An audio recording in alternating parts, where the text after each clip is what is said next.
سب سے پہلی بات یہ ہے کہ جو ایران اور امریکہ کا بھی جو حالیہ کل اور آج کا ہم دیکھ رہے ہیں، یہ جو معاملہ ہے، اس سے پہلے کچھ ایک دو دن پہلے تک جو ہے پس پردہ بھی بات چیت ہوتی رہی ہے، اور یہ اچانک سے نہیں ہوا کہ امریکہ نے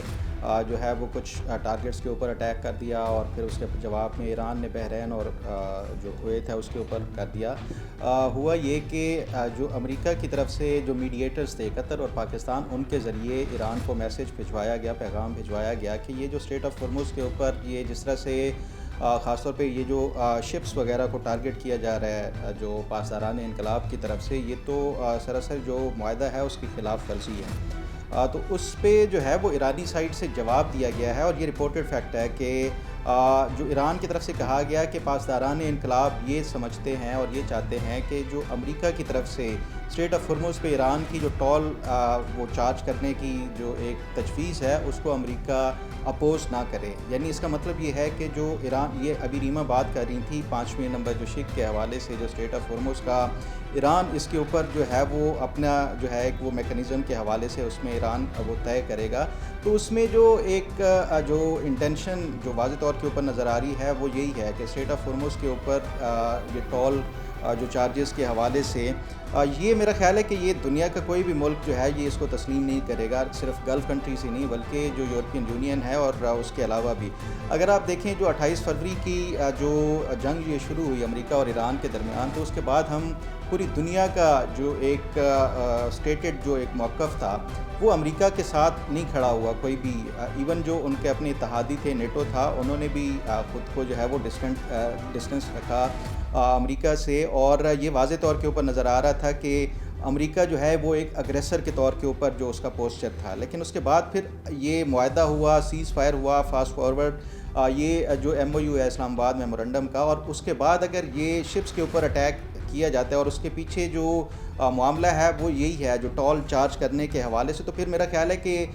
یہ جو نیٹو ہو گیا، گلف کنٹریز ہو گئے، یہ اس سے ایران کو کافی نقصان ہوگا، اسٹریٹجکلی دیکھا جائے یا ڈپلومیٹکلی بھی دیکھا جائے، کیونکہ strait of Hormuz no doubt Iran کے لیے ایک بہت بڑا جو اسٹریٹجک ڈیٹیرنس کے طور کے اوپر سامنے آیا ہے۔ شاید اتنا وہ ان کا نیوکلیئر کا جو پروگرام تھا وہ بھی اتنا بڑا جو ہے وہ اسٹریٹجک ڈیٹیرنٹ نہ ہوتا جتنا اسٹریٹ آف ہرمز ہے، کیونکہ اس سے آپ پوری دنیا کی جو معیشت ہے اس کو چوک کر رہے تھے۔ تو یہ اس کو اگر یہ بطور اسٹریٹجک ڈیٹیرنٹ کے ہی رکھتے تو اس سے شاید ان کو لانگ ٹرم میں بھی فائدہ ہوتا، لیکن اگر یہ شپس کے اوپر اٹیک کرنا شروع کر دیں گے، جو بحری گزرگاہ ہے اس کو روکنا شروع کر دیں گے، اس سے پھر یہ ایک جنگی محاذ کے طور کے اوپر اگر اس کو استعمال کریں گے،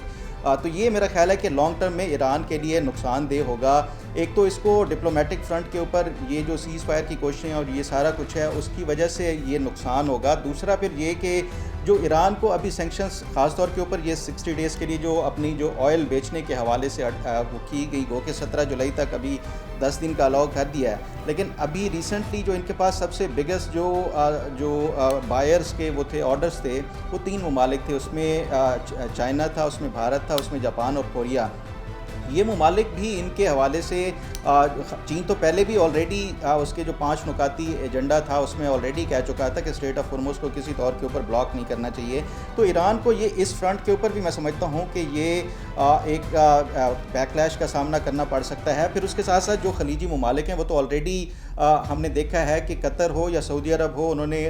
حتی الامکان یہی کوشش کی ہے کہ اس پورے جو ایک مدعا تھا اس سے دور رہیں۔ ایون جو سعودی عرب کے اندر یا جو قطر کے اندر اٹیک کیے گئے، لیکن اس کے باوجود بھی کوئی جوابی کارروائی نہیں کی گئی، لیکن الٹیمیٹلی اگر یہ اس طرح کی جو چیزیں رپورٹ ہو رہی ہیں، خاص طور پہ کہ اسٹریٹ آف ہرمز پہ ٹول چارجز کے حوالے سے یہی اگر انٹینشن ہے اس کے پیچھے، اور جو شپس کو گزرنے کا جو روکنا یا اس کے اوپر اٹیک ہے، تو پھر میرا خیال ہے کہ ایران یہ جلد بازی کر رہا ہے یہ اس طرح کے وہ کام کرنے پہ۔ ابھی 60 ڈیز کا جو خاص طور پہ یہ بات چیت ہونی تھی، ٹیکنیکل لیول کی جو کمیٹیز ہیں، یہ پاکستان کے لیے بطور ایک میڈیٹر ایک بہت بڑا چیلنج ہوگا، کیونکہ یہ جو تینوں اس میں معاملات لبنان کے حوالے سے تو آلریڈی سیز فائر کا ان کا لبنان اور اسرائیل کا ہو گیا، لیکن جو نیوکلیئر اور اسٹریٹ آف ہرمز ہے اس کے لیے یہ دونوں فریقین کو جو ہے وہ راضی کرنا اور پھر یہ ایک فائنل کنکلوژن پہ لے کر آنا، یہ پاکستان کے لیے بھی ایک بڑا چیلنج ہوگا بطور میڈیٹر کے۔